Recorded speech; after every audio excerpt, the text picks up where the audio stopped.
English. Supposed to. And one would think maybe at a tournament like that everybody does. I will say that there were probably, out of 30 officials, 5 that surprised me with their lack of English, alarmingly so. However, as difficult as it is, refereeing is refereeing, and it's kind of a universal language in terms of symbols and sign language and whatnot. And that's kind of how you get through those kind of experiences when you are trying to do a pregame and people just nod like they know what you're talking about, and you're like, they don't. They don't, but we're gonna fumble through this, and we're gonna work our way through it as we have timeouts and all that good stuff, and that's how you pretty much manage it in a nutshell. You just get through it. Do the best you can to help them out. So did you find yourself in games not on the same page with partners? Oh yes, often. Yeah, again, a bit of a surprise. That said, one thing I've learned throughout the years is end of the day they have to have representation from every country, and they bring the best from their countries, and a lot of those countries do not get exposed to the quality or the amount of basketball that a lot of other countries do.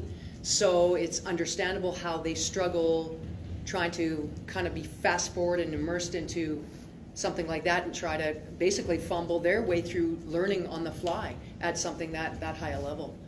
So yeah, that was a little surprising, but also again, it's just the nature of the beast. It is what it is, and it makes you better if you can work your way through it and just try to help them get through it and make them better.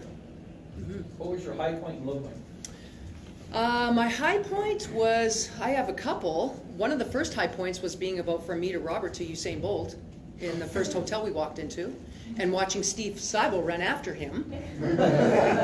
It scared the shit out of him because Steve goes, "Oh, Lasuik, that was Usain Bolt." I go, "It was?" And he goes running after him. Like he went around a corner with his little bodyguards and whatever, and Steve ran up to him and, "Excuse me, Mr. Bolt." He whips around, and he's like, his eyes are huge, and Steve's like, "My daughter plays soccer, can we have a selfie?" He's like, "No, man, no." And Steve goes, "Okay," and he comes back to me and goes, "Wow, turned down by Usain Bolt, awesome." That was pretty cool.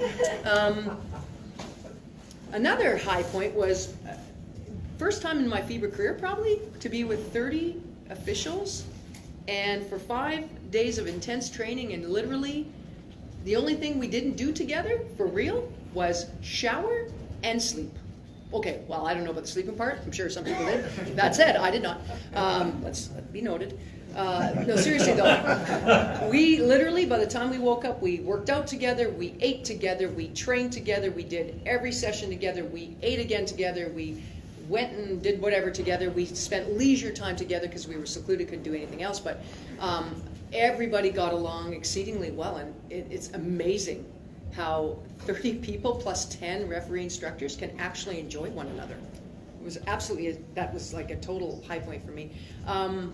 My first game, thinking that I wouldn't lose my mind and be really nervous, was a high point for me, because I was like, I was, I think, in shock when the ball went up. I went, oh my God, I actually survived, I made it here, and I get to ref one game at least at the Olympics, and I made it. My lifelong dream. That was really cool for me. And my biggest thing was watching the torch get lit. And go up, and if anybody saw the opening ceremonies, that thing that started because of the heat, and it started doing its thing, and I was like, people that were at our clinic a few weekends ago, I started bawling like a little schoolgirl. It was awesome. And I'm like, holy shit.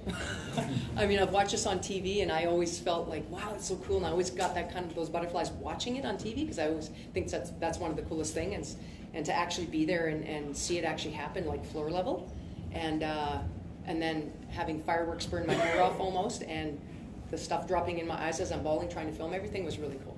That was a huge highlight for me. So, in answer to your question. Yeah?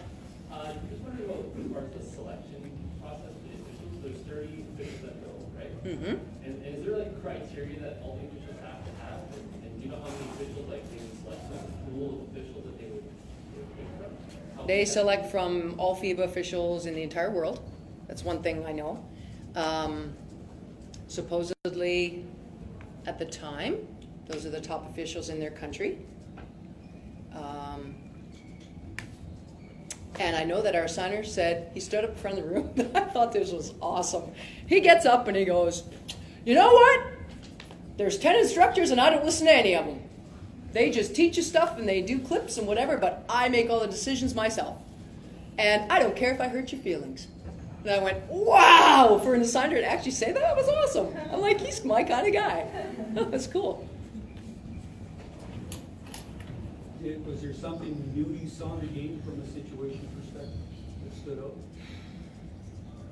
That I haven't experienced yet, you mean? Or yes. Kind of like a special situation or something? Actually, surprisingly, no. But I will say this, I've never seen so many technical fouls and unsporting fouls called in one men's game in my entire life. Anybody watch any of the men's games? Yeah. That was a mandate. That was a mandate we had, because that's how they need to be dealt with. And that was something that was surreal to me. That didn't happen in the women's games. We didn't have as much of that, but that blew my mind with the amount of that was going on. And what blew my mind probably further was our big head cheese was totally good with it. Yeah, he did stand up in front of everybody in one of our training sessions and say, partway through, say, there's technical fouls that need to be called, and then there's technical fouls you don't need to call. You can manage things.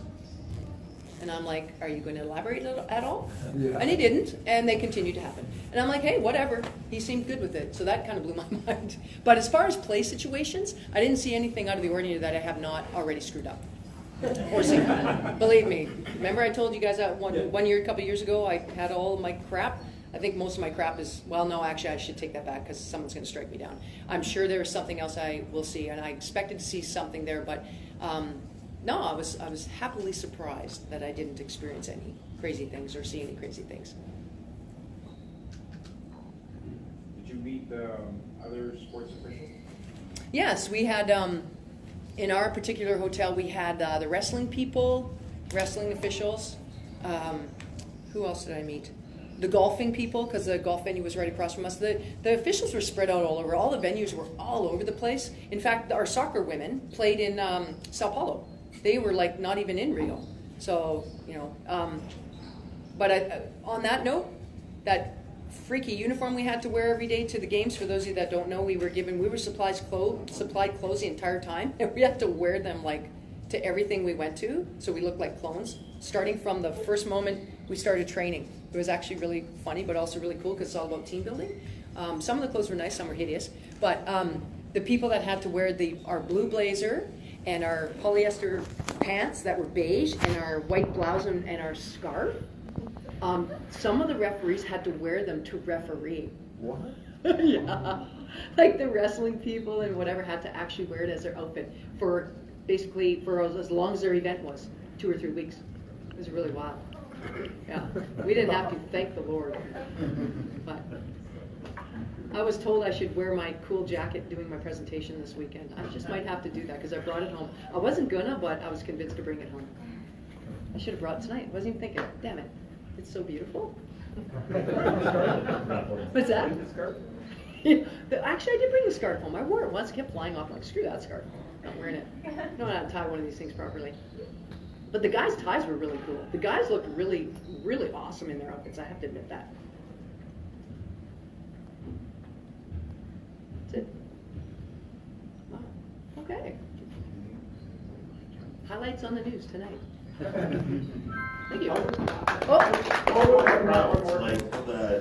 Like the people at the venue, like for as far as officials, were they like anywhere else, or were they pretty off the officials?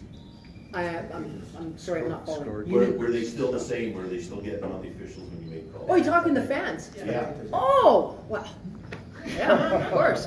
Can't understand them. No,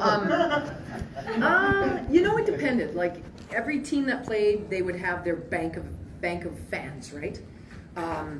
So yeah, they got on people, of course. But end of the day, I think there were so many Brazilians there at every game that they just overpowered everybody. It was pretty cool. And they didn't care who was playing. If their team wasn't playing, they would just cheer for anybody but the U.S. It was awesome. The U.S. was playing, they hated the U.S. They just picked the underdog when the U.S. wasn't playing. It was really, really cool. The energy was just absolutely amazing and really, for the most part, very positive. Because, I mean, the Olympic Games is more about, they call it a friendly games. It's not friendly, come on, there's a gold medal at stake. But for the most part, and I'm sure you guys know about who I'm referring to, and it's kind of sad, but, people were humble when they were defeated. They would congratulate the person that beat them, which I thought was amazing. Like that was actually probably one of the highlights, actually, just to see that. People congratulating, because I mean, you train for 4 years for one moment in time. And then after that, when their event's over, they're like, it's party time! They just give her. I don't even want to talk about the village, because we weren't allowed in there, but I'll just say this, they couldn't keep the condom supply in supply. Oh. Think about it, everybody's at their top level of fitness. There was like cauldrons of them, and they could not keep the supply. 300,000 units. Who knows? Of what? What about post-games? How did you do post-games? Post games were amazing. FIBA has really turned the Was corner. it all like electronic or is it? Oh yeah. There is we have referee instructors, and they sit with an actual tech guy, and he has about 4 screens in front of him. That's our monitor plus whatever, and they'd make, depending on how well your game went or how poorly it went, there would be probably about 25 clips per game, and you would finish your game, you'd go shower quick, you'd go into a room, you'd sit down and break down game film with our head guy, the referees, instructors, and whatnot, and every game, post game, it's probably about 45 to an hour afterwards. Yeah, and then we have classroom sessions if something blew up or there was something important that the entire group needed to hear, or something happened in the game and not everybody was there. They'd bring us in and they'd show us stuff and say, hey, we need to clean this up, we need to be better here, da-da-da, this is how we're going. Halfway we had a meeting, prelim round, we had a meeting after that. Then he explained, we're gonna have to decrease the number of people working because we have less games. The Olympics have changed, they don't have the bacon and egg games anymore, the crap games. They don't have the let's figure out who's number 11 and 12. They don't care. That's gone. So if you don't make it to playoffs, you go home. The referees stay, but they just don't work. They get to holiday and do whatever. So they made it very clear, though, that the list would be cut in half. So, yeah, it's pretty cool. Pretty cool.